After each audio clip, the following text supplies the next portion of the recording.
सनातन धर्म ज्ञान गंगा चैनल में आप सभी का स्वागत है। मेरे प्यारे कृष्ण भक्तों, हमारे आज के वीडियो का विषय है श्राद्ध तर्पण। मेरे प्यारे कृष्ण भक्तों, सत्य सनातन धर्म में श्राद्ध क्रम वेदों में वर्णित है। इसको पितृ यज्ञ के नाम से वेदों में बताया गया है।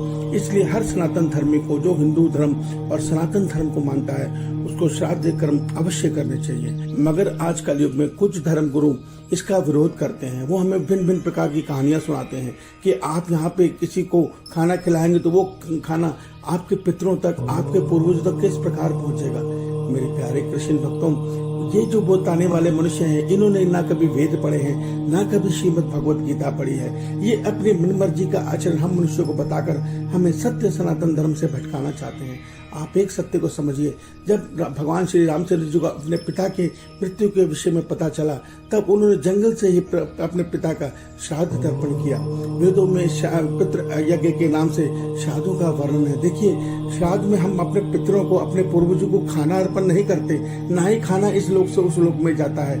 वास्तव में क्या होता है, देखिए, जो हमारे दादा दादी या माता पिता जिनका भी आप श्राद्ध कर रहे हैं अपने पूर्वजों का, सर्वप्रथम तो ये सत्य समझिए कि हम आज जिस मुकाम पर हैं, हमें देने, इस संसार में देने वाले, इस संसार में भेजने वाले वही लोग हैं। उन्होंने ही हमें इस काबिल बनाया और हमें पढ़ा लिखा कर आज इस काबिल बनाया।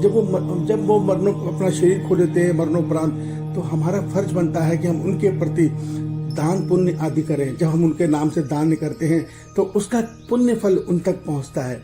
देखिए, हर आत्मा को गति नहीं मिल पाती। कुछ आत्माएं तो मृत्यु के बाद नया जन्म ले लेती हैं, कुछ अन्य लोकों में सुख दुख भोगती हैं, मगर कुछ आत्माएं पितृलोक में जाके फंस जाती हैं। जब उनको धरती लोक से उनके परिवार के कुल के लोग सहायता करते हैं, अर्थात उनके नाम से दान पुण्य करते हैं, तो उनकी सदगति होती है। इस सत्य को समझिए। ये मैं नहीं कह रहा, ये हमारे शास्त्र कह रहे हैं। आज है कलयुग में एक दिन के खाना खिलाने पर भी लोगों ने इतना तर्क शुरू कर दिए हैं कि श्राद्ध आते ही लोग व्हाट्सएप पे, फेसबुक पे भिन्न प्रकार के मैसेज भेजना आरंभ कर देते हैं और ऐसी बातें लिखने आरंभ कर देते हैं कि जैसे कि श्राद्ध ना हो गया, कोई बहुत बड़े बेवकूफ वाली चीजें हम कर रहे हैं। हम एक दिन किसी को खाना अपने पितरों के नाम से, अपने पूर्वजों के नाम से या अपने माता पिता के नाम से खाने खिलाने में भी कतराने लग गए हैं। सोचिए हमारे क्या हाल है। मनुष्य तर्क देता है कि जीते जी हम माँ बाप की सेवा करो, मरने के बाद किसने माँ बाप कब देखने आएंगे। मेरे प्यारे कृष्ण भक्तों, जीते जी तो सेवा करना हर पुत्र का, हर पुत्री का कर्तव्य है, मगर मरणोपरांत भी तो हमें उनका सहायता करनी है। देखिए, मरने के बाद क्या होता है, जीवात्मा अपना शरीर खो देती है और जो ये शरीर है, यही पाप पुण्य का करने का स्रोत है, अर्थात कर्म करने का जो जरिया है वो शरीर ही है। और जब वो आत्मा शरीर खो देती है और किसी कारण उसने धरती पर अच्छे कर्म नहीं किए हुए और वो अन्य लोकों में फंस जाती है, तो इस लोक से की गई सहायता, उसकी सहायता उस जीवात्मा को प्राप्त होती है। ये सत्य हम लोग नहीं जानते क्या। आज एक बात समझिए, आज हर सनातन धर्म में इस भावना से दान पुण्य करता है कि जो मैं ये दान पुण्य करूंगा, ये मुझे ही कल को मेरे ही भविष्य अच्छा बनाएगा, अर्थात इससे मुझे पुण्य मिलेगा और उस पुण्य से मुझे स्वर्ग सुख मिलेगा। तो इस सृष्टि का विधान यही है। जब हम किसी की सहायता करते हैं, जब हम किसी को कुछ मदद करते हैं, दान पुण्य करते हैं, तो उसके बदले में हमें पुण्य फल मिलता है। तो वास्तव में अन्य लोकों में खाना नहीं जाता, अन्य लोकों में यही पुण्य जाता है और इस पुण्य का हिसाब किताब रखने वाले स्वयं ईश्वर हैं। ये यज्ञ विष्णु जी के निमित्त किया जाता है। जब हम उनके चरणों में ध्यान रखकर अपने जो प्रिय मृत आत्मा है, उनके प्रति ये दान पुण्य आदि करते हैं, तो उसका फल उस मृत आत्मा तक ईश्वर स्वयं पहुंचाते हैं। देखिए, ये हमारा कर्तव्य है।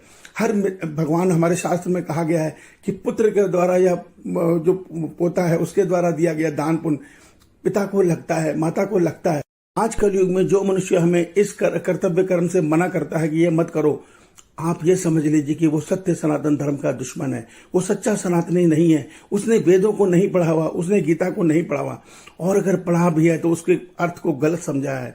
तो आप अपने दिल से इन साल के 15 दिनों में जिस भी तिथि में आपके प्रियजन का तिथि आती है श्राद्ध की, आप दिल से की गहराइयों से सच्ची श्रद्धा से श्राद्ध आदि कीजिए, उनके नाम से दान आदि कीजिए और दिल खोल के कीजिए। विश्वास मानिए, आपका ये कर्म आपके प्रियजनों की मृतात्मा की बहुत सहायता करेगा। ईश्वर आप सबका भला करें। आपका दिन शुभ हो। जय श्री कृष्णा।